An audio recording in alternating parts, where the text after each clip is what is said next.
Students, आपका स्वागत है फूड्स एंड न्यूट्रिशन की अगली क्लास में। आज की क्लास में हम फूड की बात करेंगे, न्यूट्रिशन की बात करेंगे, लेकिन साथ ही साथ बात करेंगे कुछ प्रैक्टिकल एस्पेक्ट्स की। आपने देखा होगा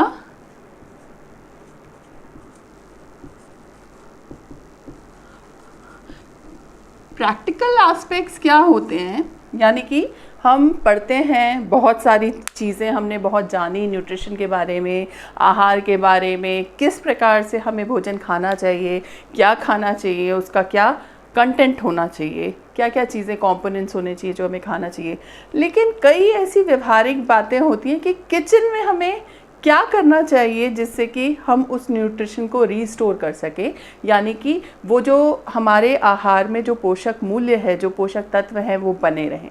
तो ये स्टूडेंट्स की डिमांड थी कि कुछ ऐसी व्यवहारिक जानकारी हमें मिले, कुछ ऐसी प्रैक्टिकल इन्फॉर्मेशन हमें मिले जिससे कि ये वाली चीज़ें हमें हमारी डे टू डे लाइफ में मदद करें। तो आज इसी ऑब्जेक्टिव से मैंने ये लेक्चर प्लान किया जिसमें कि हम आहार से जुड़ी हुई कुछ प्रैक्टिकल बातों के बारे में आपसे चर्चा करेंगे।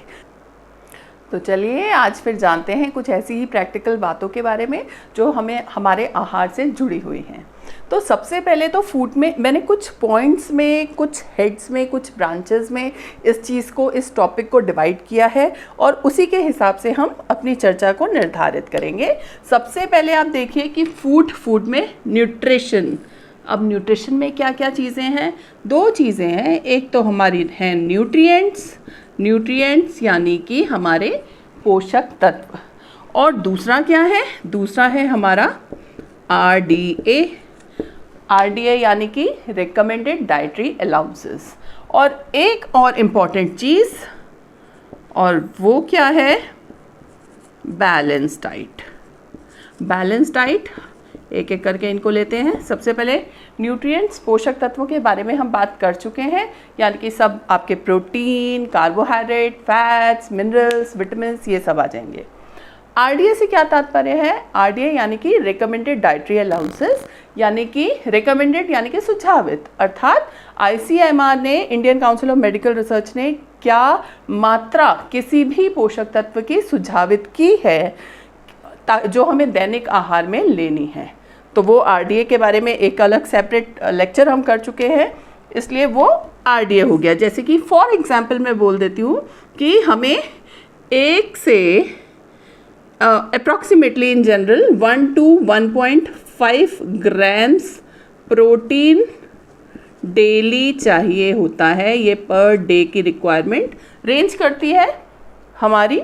तो ये हो गया प्रोटीन का आरडीए। अब बैलेंस डाइट क्या होती है? बैलेंस डाइट अर्थात संतुलित आहार। संतुलित आहार से क्या तात्पर्य है? जो संतुलन में है। संतुलन में क्या है? दो चीज़ें, एक तो सभी पोषक तत्व अर्थात सभी न्यूट्रिएंट्स और उनकी मात्रा यानी कि उनके प्रपोर्शन और उनकी क्वांटिटी। इससे क्या तात्पर्य है? यानी कि जितनी मात्रा में हमें चाहिए आरडीए के हिसाब से वो पोषक तत्व सम्मिलित हों, और दूसरी चीज़ कि वो अनुपात सही हो। ऐसा नहीं कि हमने रोटियां तो खा ली 6, यानी कि कार्बोहाइड्रेट हमने ले लिया करीब 100, 125 ग्राम, 150, 200, 300, 500 ग्राम एक ही डाइट में, और हमने वेजिटेबल का सर्विंग कम रखा, या हमने प्रोटीन जो हमने छाछ पिया साथ में या दही लिया उसका सर्विंग अप्रोप्रिएट नहीं हुआ, तो ये बैलेंस डाइट नहीं हुई। तो इसलिए हमें क्या दोनों चीज़ों का ध्यान रखना है? एक तो प्रोपोर्शन, अनुपात, दूसरी क्वांटिटी यानी कि मात्रा। इन दोनों चीज़ों में एक संतुलन होगा तो वो बैलेंस डाइट है, एक संतुलित आहार है। ठीक है, ये तो न्यूट्रिशन वाला पॉइंट था, ये जिसकी हमने एक खंड, एक भाग जो हमें जानना चाहिए। अब बात आ जाती है जब हम किचन में खाना बनाते हैं तो वहाँ हम प्रोटीन, कार्बोहाइड्रेट या फैट्स को नहीं देखते, हम क्या देखते हैं? किस तरीके से खाने को पकाना है। तो आज इसके ऊपर भी बात करते हैं हम, किस तरीके से खाने को पकाना है और किस तरीके से खाने को सर्व करना है। दोनों चीज़ें इम्पोर्टेंट हैं। तो सबसे पहले देखें, खाना पकाने के लिए आप क्या यूज़ करोगे? कुकिंग मेथड यानी कि खाना पकाने की विधि। अब कैसी विधि होनी चाहिए, चर्चा करते हैं इसके ऊपर। दूसरी चीज़ क्या होती है, किन बर्तनों में आप खाना पकाएंगे, यानी कि यूटेंसिल्स। बहुत सारे बर्तन होते हैं किसमें खाना हम पकाया जाए, वो चीज़ भी महत्वपूर्ण है। और तीसरी चीज़ है टाइम या ड्यूरेशन, हम कितने टाइम खाने को पकाएं। दोनों चीज़ें इंपॉर्टेंट हैं। ये 3 पॉइंट्स हैं, ठीक है। सबसे पहले हम देख तो कुकिंग के ये एस्पेक्ट्स। एक चीज़ और साथ में हमने जो लिखी है सर्विंग, सर्विंग के साथ एक चीज़ और है, और वो क्या है, प्रिपरेशन, यानी कि खाना बनाने की जो तैयारी हम करते हैं उसके बारे में भी चर्चा करेंगे। तो पहले चर्चा करते हैं कैसे जो खाना हम तैयारी करेंगे, कुकिंग करेंगे और सर्विंग करेंगे, ये तीनों चीज़ें। तो प्रिपरेशन के लिए सबसे पहले हमारे खाने के क्या क्या चीज़ें हैं जो हम खाते हैं। जनरली हम खाते हैं वेजिटेबल्स यानी कि सब्जियां, फ्रूट्स यानी कि फल, और साथ ही साथ सीरियल यानी कि अनाज, दाल, स्पाइसेस यानी कि मसाले, और ऑयल या फैट्स यानी कि वसा। ये मेजर कंपोनेंट्स हैं हमारे खाने के। अब फ्रूट वेजिटेबल्स बहुत सारी हरी पत्तेदार सब्जियां होती हैं, अलग रंग की सब्जियां होती हैं, अदर वेजिटेबल्स जिसे बोलते हैं। इसके अलावा कुछ कार्बोहाइड्रेट रिच या स्टार्च बेस्ड सब्जियां होती हैं जैसे आलू, शकरकंदी वगैरह।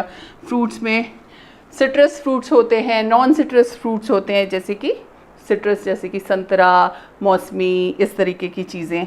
सीरियल्स अनाज में हम पहले ही बात कर चुके हैं, राइस, गेहूँ, बाजरा, जौ, ज्वार, ये बहुत सारी सीरियल्स अनाज होते हैं। दाल, बहुत सारी दालें होती हैं। आप जानते हैं, परिचित है स्पाइसेस यानी कि मसाले, तेल, घी जो भी हम यूज़ करते हैं खाना पकाने के लिए। तो सबसे पहले खाने की प्रिपरेशन में हम क्या करें, प्रिपरेशन में हमें जब हम सामान ले आते हैं, जैसे कि मुख्य रूप से हम बनाते सब्जियां ही हैं तो उसी की बात मैं करती हूँ पहले, कि सब्जियां, दाल, ये 2 चीज़ें बनाते हैं, सीरियल और दाल। ओके, ये 3 चीज़ों की हम बात करते हैं। तो सबसे पहले जब सब्जियां हम लाते हैं तो उसकी वॉशिंग ज़रूरी है। वॉशिंग से क्या तात्पर्य है, सब्जी हम लाएं दुकान से और उसके बाद हमें उसे धोना है। धोने के लिए क्या यूज़ करना चाहिए, बहुत सारे वॉशेस मिलते हैं, वेजिटेबल एंड फ्रूट वॉशेस बाज़ार में मिलते हैं, वो लेने की ज़रूरत नहीं है। हम बहुत आसानी से घर में सामान्य सी चीज़ों से वॉश बना सकते हैं, हाइजीनिक वॉश जो कि सब्जियों को धोने के काम आएगा। उसमें हम यूज़ करेंगे बेकिंग सोडा, जो हमारे घर में सोडा जो हम खमन में यूज़ करते हैं वही बेकिंग सोडा, और प्लस चाहे तो थोड़ी हल्दी हम यूज़ कर सकते हैं, टर्मरिक, और हल्का गर्म पानी, वाटर, एक चीज़ और थोड़ा सॉल्ट। आप हल्दी नहीं ऐड करना चाहें कोई दिक्कत नहीं, बेकिंग सोडा, नमक, पानी, ये 3 चीज़ें ऐड करिए और सब्ज़ी को अच्छे से वॉश कर लीजिए। तो पहली आदत तो ये कि सब्ज़ी को लाए, उसे अच्छे से उस पानी में वॉश किया, वॉश करने के बाद फिर उसे फ्रिज में या जहाँ भी आपको स्टोर करना है वहाँ पे आपने स्टोर किया। ये हो गई वॉशिंग। अब दूसरी बात आ जाती है सब्जियों की चॉपिंग। जब भी हम चॉपिंग करें, एक बहुत ही सिंपल सा उसूल है, एक सिंपल सा फंडा है, जितना ज़्यादा सब्जी का सरफेस एरिया होगा, मतलब बेसिकली 2 एग्जाम्पल देखिए आप। एक आपने इस साइज़ में अपनी सब्ज़ी काटी, एक आपने इस साइज़ में अपनी सब्ज़ी काटी, तो न्यूट्रिएंट लॉस जो होगा वो, आपने वो पाव भर सब्ज़ी छोटे छोटे क्वांटिटी में काटी, ऐसे रही। आपने वो पाव भर सब्ज़ी इतने बड़े क्यूब साइज़ में काटी तो वो ऐसी रही। तो यानी कि सरफेस एरिया यहाँ ज़्यादा हो गया, बहुत ज़्यादा सब्ज़ी का सरफेस वाटर के हीट के कांटेक्ट में आ रहा है, तो फिर यानी कि यहाँ पे न्यूट्रिएंट लॉस ज़्यादा होगा। न्यूट्रिएंट लॉस से क्या तात्पर्य है, यानी कि पकाएंगे तो विटामिन्स मिनरल्स उसमें से उड़ जाएंगे, वॉलेटाइल होते हैं, पानी में डिज़ोल्व होने वाले उसमें घुल जाएंगे, और वो पानी आपने हटा दिया, उससे बॉईल करने के बाद केवल सब्ज़ी निकाल ली, तो फिर क्या होगा, न्यूट्रिएंट लॉस हो गया। तो इसलिए पहली बात तो ये है कि सब्ज़ी को बहुत छोटे टुकड़ों में नहीं काटना चाहिए, उसको ऐसे टुकड़ों में काटिए जितना आपको प्रैक्टिकली पॉसिबल है, बहुत बड़े बड़े टुकड़ों में भी नहीं। दूसरी चीज़ ये होती है कि सब्ज़ी को पहले धोना है फिर काटना है, ये इम्पॉर्टेंट है ताकि उसमें न्यूट्रिएंट लॉस ना हो। और तीसरी चीज़ क्या होती है कि सब्ज़ी कुछ सब्ज़ियाँ हैं जैसे कि आलू है या शकरकंदी है या अरबी है, इनको बॉइलिंग मेथड यूज़ करिए। बॉइलिंग मेथड यूज़ करने से बॉईल किया जाएगा तो क्या होगा, इनकी जो स्किन होती है, छिलका होता है, वो बहुत ही थिन होता है, पतला होता है। तो जब आप बॉईल करेंगे तो वो स्किन आसानी से हट जाएगी, निकल जाएगी, पील आउट हो जाएगी।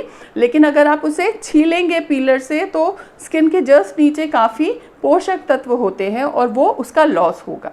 तो इसलिए ये भी इम्पॉर्टेंट चीज़ है, इसको ध्यान रखें हम। एक चीज़ और जो हम खाने में आमतौर पे खाते हैं, और क्या खाते हैं, सैलेड, सलाद खाते हैं हम सब, खीरा, ककड़ी, टमाटर, इस प्रकार की चीज़ें सब हम सैलेड में खाते हैं। तो सैलेड जब भी हमें खाना हो तो जब खाना बन गया और सर्विंग करने वाले हैं तभी उसको वॉश करके काटना चाहिए। सब्ज़ी को पहले धोएंगे और उसके बाद उसको कट करेंगे। ये प्रिपरेशन से संबंधित बात हो गई। अब कुकिंग की बात कर लें हम। कुकिंग में सबसे पहले तो क्या तरीके होते हैं, बहुत सारे तरीके होते हैं खाना पकाने की, बहुत सारे मेथड्स हैं, जैसे कि बॉइलिंग होता है, फ्राइंग होता है, स्टीमिंग होता है, और बहुत सारे, और रोस्टिंग होता है।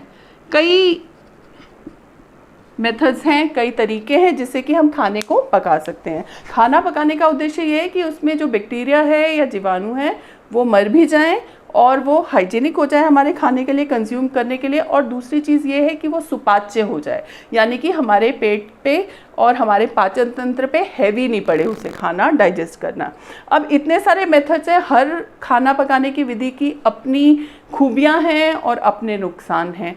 हम प्रमुख रूप से सब्जियों को पकाने के लिए मैं पर्सनली जिसको रिकमेंड करूँगी मेथड, वो है स्टीमिंग।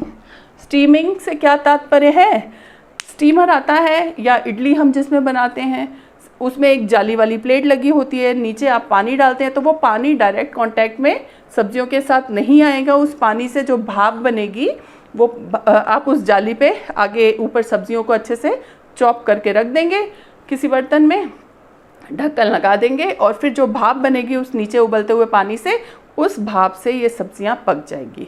अब हल्के से उसे सौते कर सकते हैं। तो ये एक अच्छा तरीका है सब्जियों की न्यूट्रिशन वैल्यू को मेंटेन करके रखने का, वो हम यूज़ कर सकते हैं। बॉइलिंग भी एक अच्छा तरीका है, लेकिन जैसे आलू और शकरकंद जैसी चीज़ें हम बॉईल करते हैं।